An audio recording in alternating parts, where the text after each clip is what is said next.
Kenapa harus hari ketiga? Kenapa nggak hari keempat? Coba. Kenapa nggak hari 39 kok 40? Coba pikirin. Kenapa nggak hari 47? Kenapa kok hari 100? Kenapa hari 1000? Kenapa nggak hari 975? Kenapa? Tradisi tahlil ketika ada keluarga meninggal sampai 7 hari, lalu hari ke-40, hari ke-100, ke-1000. Itu bukan tradisi Hindu. Tradisi siapa? Tradisi orang Islam. Kita ini sering undangan ke Bali, dan orang Islam dengan orang Hindu itu akrab banget di sana. Nggak pernah diundang kenduri 7 hari. Itu Wahabi aja yang ngarang itu. Apakah ada dalilnya? Ada dalilnya. Tahlil itu kan artinya bacaan zikir untuk orang mati. Siapa yang pertama kali baca zikir untuk orang mati? Yang pertama kali baca zikir untuk orang mati bukan ulama Melayu, bukan buya dari Melayu, bukan muallim dari Medan, bukan abu dari Aceh, bukan kiai dari Jawa, bukan tuan guru dari Lombok. Lalu siapa? Yang pertama kali baca zikir untuk orang mati adalah baginda Rasulullah SAW. Mana dasarnya? Dalam kitab-kitab hadis, hadisnya sahih. Riwayat Imam Ahmad, riwayat Al-Hakim At-Tirmidzi, riwayat Al-Baihaqi dan lain-lain dari Jabir bin Abdullah Al-Ansari radhiyallahu anhuma. Sahabat Jabir berkata, "Kharajana ma'a Rasulillah sallallahu alaihi wasallam ila Sa'd bin Mu'adz yauma mautihi." Kami pergi bersama Rasulullah sallallahu alaihi wasallam menuju kediaman Sa'ad bin Mu'adz pada hari ia meninggal dunia. Ada sahabat meninggal, lalu Rasulullah bersama para sahabat pergi takziah. Falamma shalla alaihi Rasulullah sallallahu alaihi wasallam, thumma dufina wa suwiya alaihi turab. Setelah Rasulullah mensolatkan jenazahnya, lalu jenazah itu dikubur, lalu kuburnya ditutup rata dengan tanah. Jalasa Rasulullah sallallahu alaihi wasallam fawqa qabri. Rasulullah masih duduk-duduk di atas kuburan.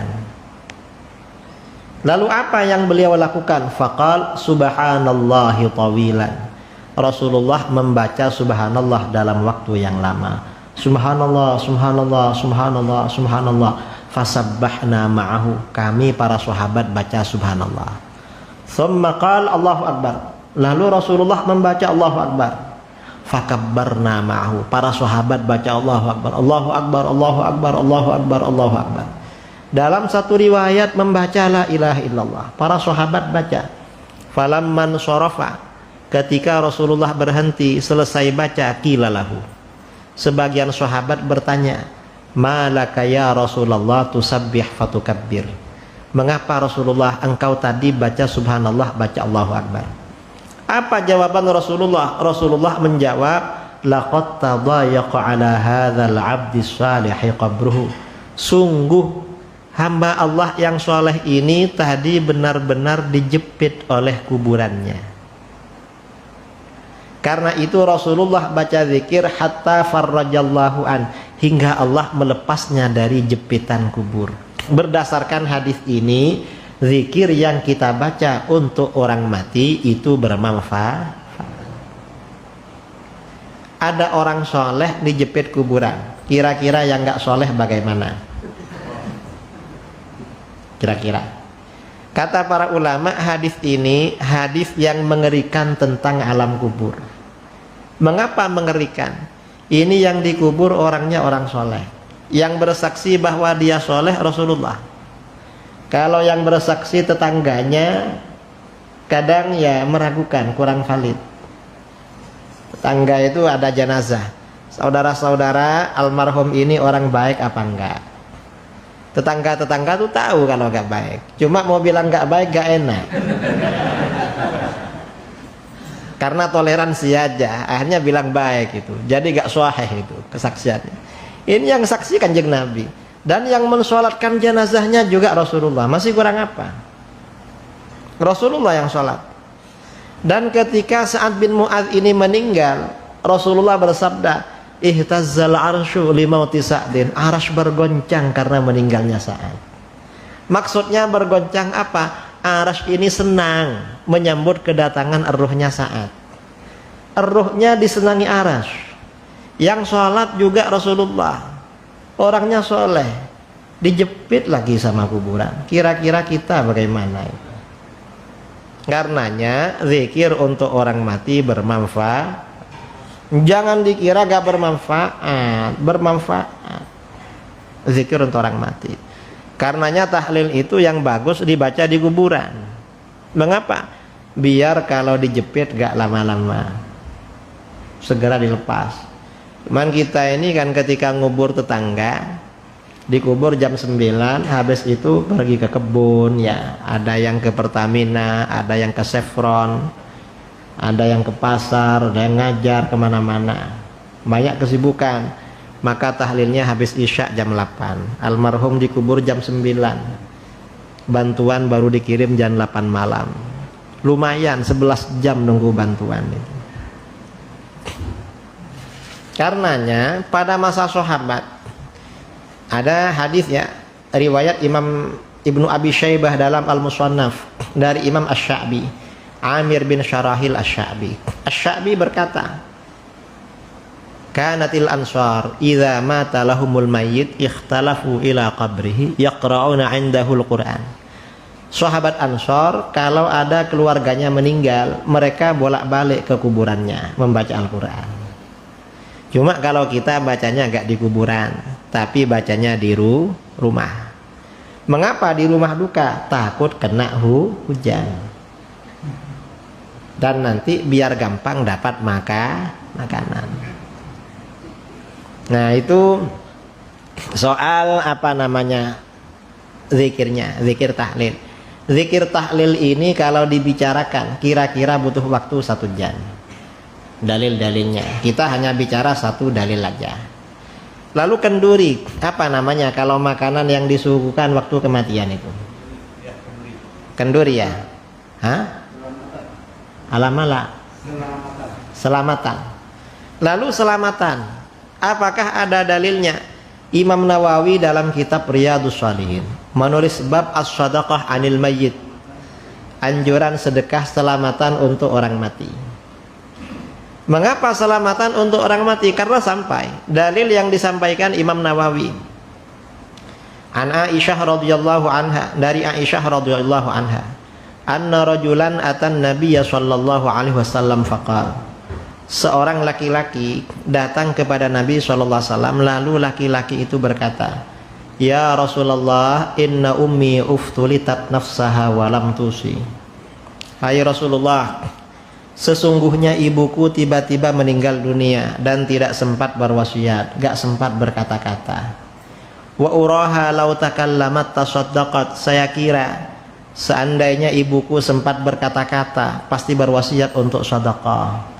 Afalaha ajrun in tasaddaqtu anha, apakah ibuku dapat pahala kalau aku bersedekah untuk ibuku? Apa jawaban Rasulullah? Rasulullah menjawab, na'am, iya, ibumu dapat pahala kalau kamu bersedekah untuk ibumu. Artinya apa? Sedekah untuk orang mati itu sampai. Dan kita ini kalau bersedekah memang dianjurkan pahalanya untuk orang tua. Dalam hadis riwayat Imam Ahmad, Rasulullah SAW bersabda, idza tasaddaqa ahadukum bi shadaqatin tatawwu'an falyaj'alha an abawaihi.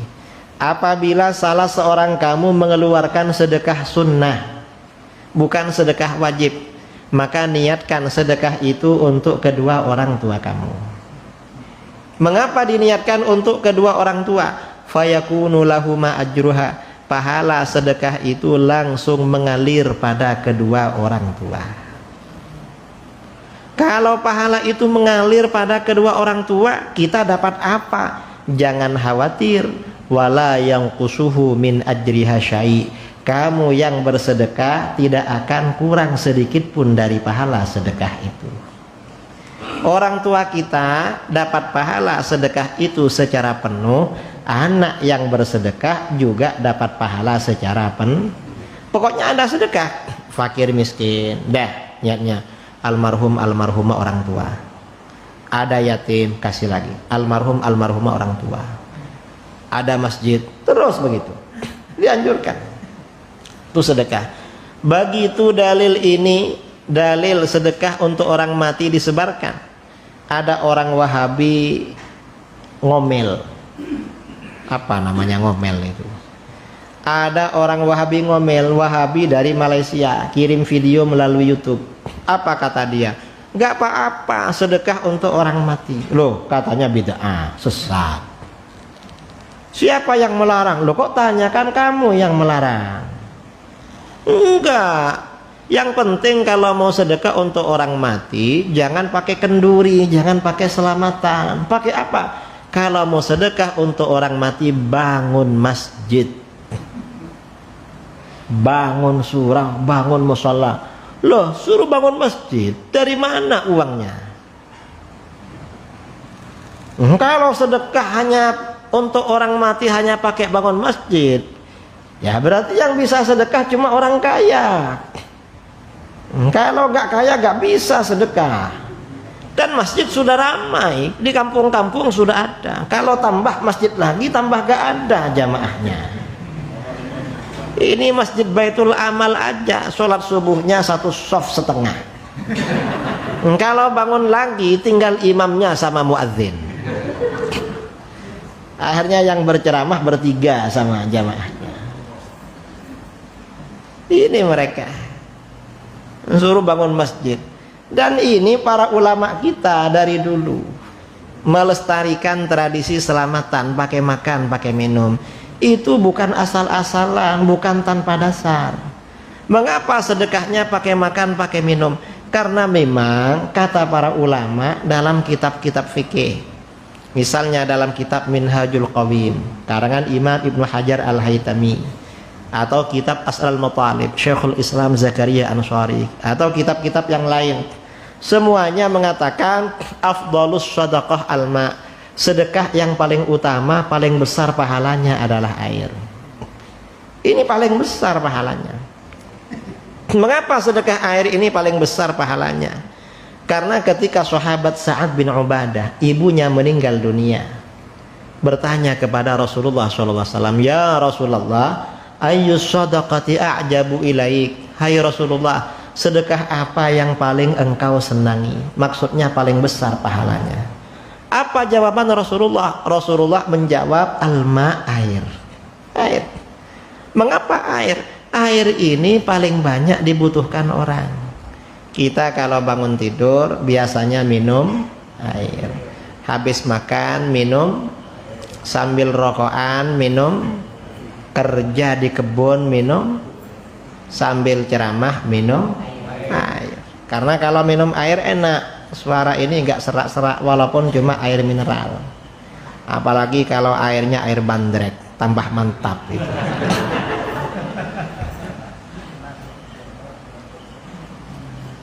Itu air.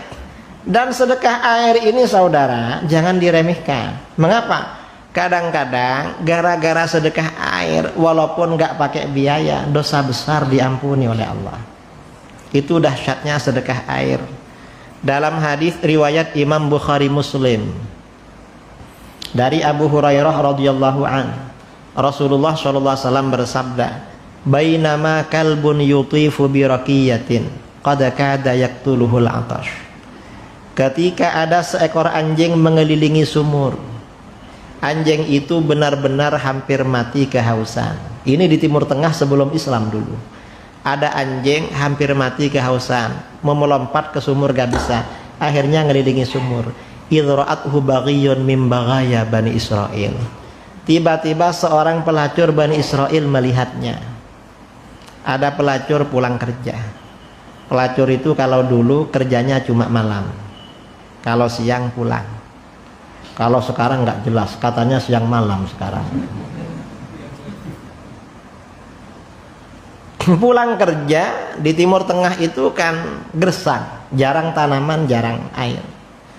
Dia melihat anjing mengelilingi sumur hampir mati karena haus. Pelacur itu merasa kasihan, merasa iba, seakan rek. Karena merasa kasihan, fanazat muqaha, lalu dia lepas sepatunya. Dulu pelacur pakai sepatu. Sekarang pakai sandal, pakai sepatu gak tahu. Setelah lepas sepatunya, fastaqat lahu bihi, dia mengambil air untuk anjing itu dengan sepatunya, turun dia ke dalam sumur.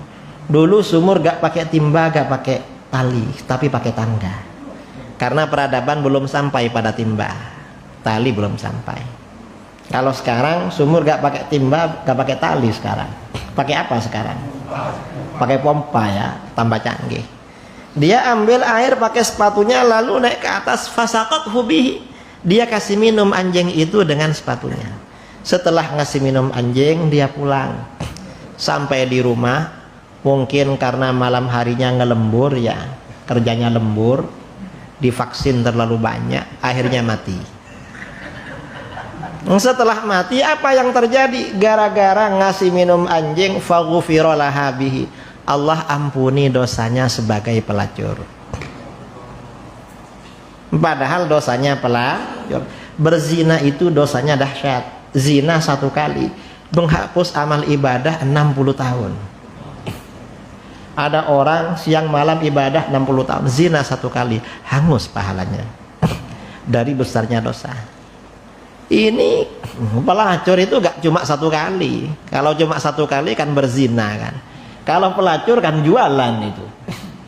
Ini ya berkali-kali diampuni gara-gara ngasih minum anjing. Padahal yang dikasih minum adalah anjing. Karenanya kata Imam Al-Qurtubi dalam tafsirnya Al-Jami' li Ahkamil Quran, kalau kamu banyak dosanya, yang sering sedekah air.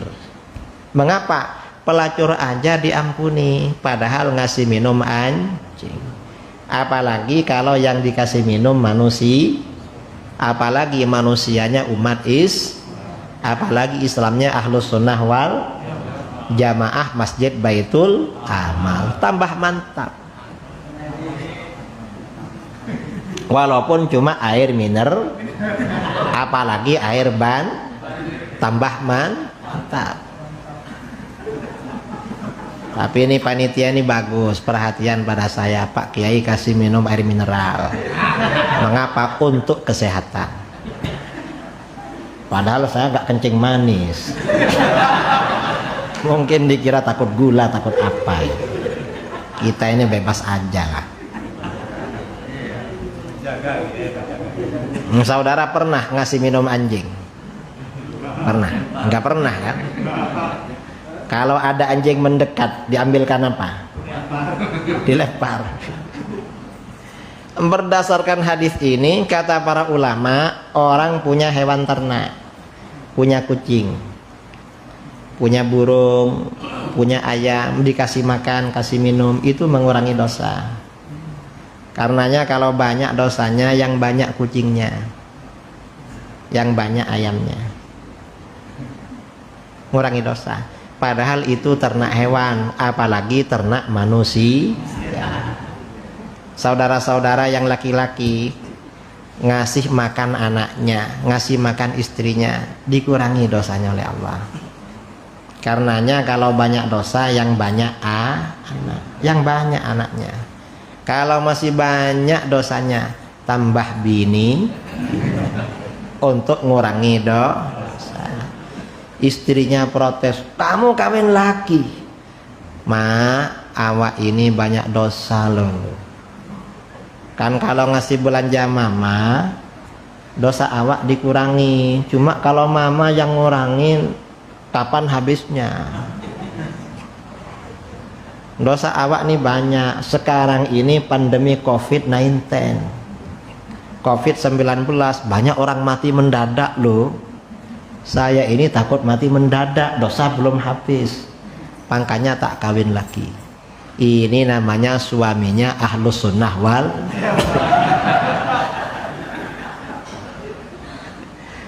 Kalau gak mau kawin lagi berarti Wahabi.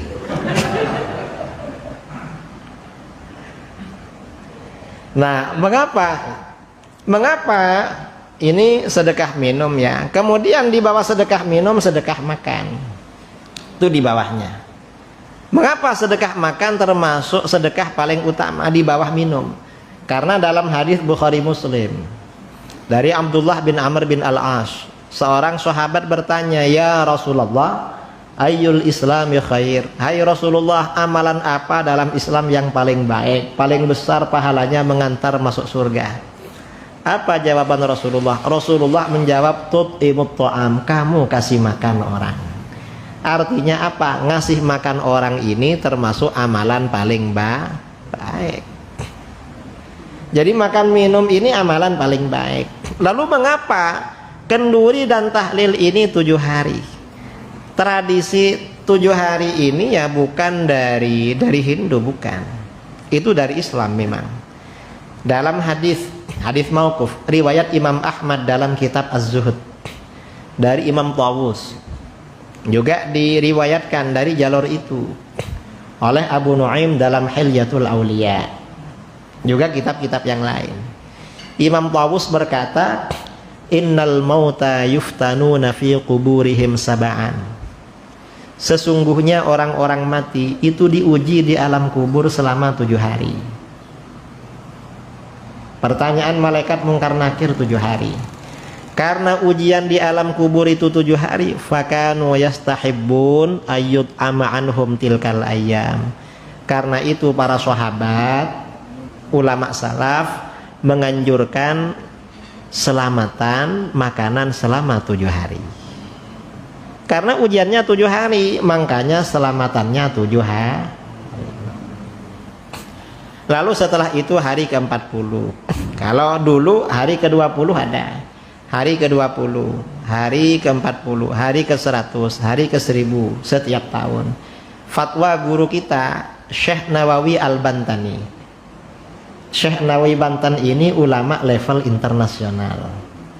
Dulu mengajar di Masjidil Haram. Dalam kitabnya Nihayatuz Zain kata beliau, was-shadaqatu 'anil mayyit mustahabun. Sedekah untuk orang mati itu sunnah. Wat taqayyud bi kaunihi salasata ayyam aw sab'ah aw arba'in aw 20 aw arba'in aw mi'ah aw alaf aw fi kulli haul mimma tidak alaih. Sedangkan membatasi sedekah 7 hari, hari ke-20, ke-40, ke-100, ke-1000 setiap haul, itu hanya tradisi, tetapi intinya disunnahkan. Ini fatwanya Syekh Nawawi Banten, ulama level internasional, mengajar di Masjidil Haram, karangannya diakui dunia. Lalu datang ustadz gak punya level, bilang bid'ah. Sampian ikut siapa? Apa ikut gurunya? Syekh Nawawi Banten ini bukan cuma gurunya ulama Nusantara, tetapi gurunya ulama dunia. Apa pilih ustadz yang dari Pekanbaru, apa pilih ulama internasional? Tinggal pilih aja. Kalau saya pilih ulama internasional. Jadi itu dasarnya 7 hari dan seterusnya itu. Bukan nggak ada dalil, dalilnya banyak. Kalau dibicarakan kira-kira perlu waktu 2 jam. Dalam kitab Nihayatuz Zain halaman 281 perang akhir, wat tasadduqu 'anil mayyiti biwajhin syar'iyyin matlub, bahwa bersedekah untuk orang yang meninggal dunia dengan cara syariat yang benar matlubun, itu dianjurkan karena hadisnya jelas, jelas. Wala yutaqayyadu bikaunihi min fi sab'ati ayyam, tidak harus 7 hari. Au aksar atau lebih 7 hari. Au aqal atau kurang dari 7 hari. Wa taqyiduhu bi ba'dil ayyam minal awaidi faqat. Adapun mengikat dengan hari-hari tertentu itu hanya kebiasaan belaka. Kama afta bidzalika Sayyid Ahmad Dahlan, sebagaimana telah memfatwakan kepada itu Sayyid Ahmad Dahlan. Wa qad jarat 'adatun nas, dan sungguh telah berlaku, berjalan kebiasaan manusia bitasadduq, dengan bersedekah anil mayyit, dari mayyit, fi salisin min mautihi, hari ketiga, wa fi sabiin, hari ke-7, wa fi tamamil ishrin, hari ke-20, wa fil arba'in, 40, wa fil mi'ah, 100 hari, wa ba'da dzalik, dan setelah 100 hari yaf'alu kulla sanatin haulan fi yaumil mauti, melaksanakan haul dalam setiap tahunnya. Itu bagaimana? Kama afada Syekhuna Yusuf As-Sumbulawaini,